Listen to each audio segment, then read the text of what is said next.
1. Orang-orang salib. Kelemahan jin dan setan yakni takut kepada orang-orang salib. Hal ini juga tertulis di dalam satu ayat surat Al-Quran. Iblis berkata, Tuhanku, oleh karena engkau telah memutuskan bahwa aku sesat, aku pasti akan jadikan kejahatan terasa indah bagi mereka di bumi, aku akan menyesatkan mereka semuanya. Kecuali hamba-hambamu yang terpilih di antara mereka. Quran Surat Al-Hijr ayat 39-40. Ahli tafsir mengungkapkan ayat tersebut menjelaskan bahwa jin dan setan dapat menguasai manusia karena dosa-dosa yang dilakukan. Namun ketika manusia berbuat baik dan beramal salih, maka jin dan setan akan takut kemudian meninggalkan manusia.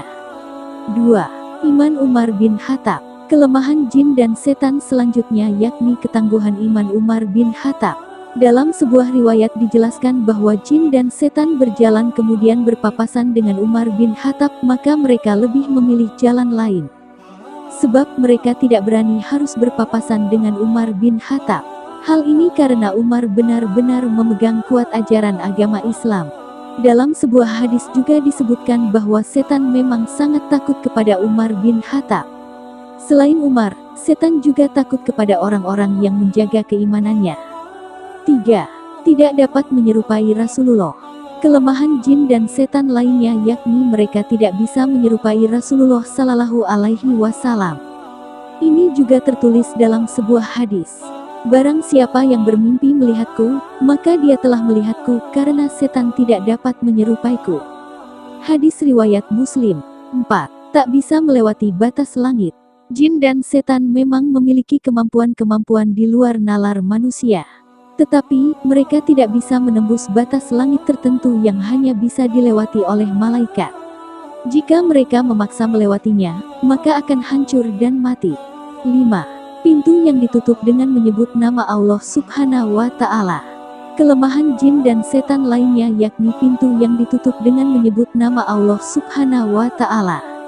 Oleh karena itu, kaum muslimin dianjurkan menyebut nama Allah Subhanahu wa Ta'ala ketika menutup pintu. Hal ini juga tertuang dalam hadis. Tutuplah pintu-pintu dan sebutlah nama Allah, karena setan tidak akan membuka pintu yang sudah terkunci dengan menyebut nama Allah. Tutup jugalah tempat air minum dan bejana-bejana kalian sambil menyebut nama Allah meskipun kalian hanya menyimpan sesuatu di dalamnya.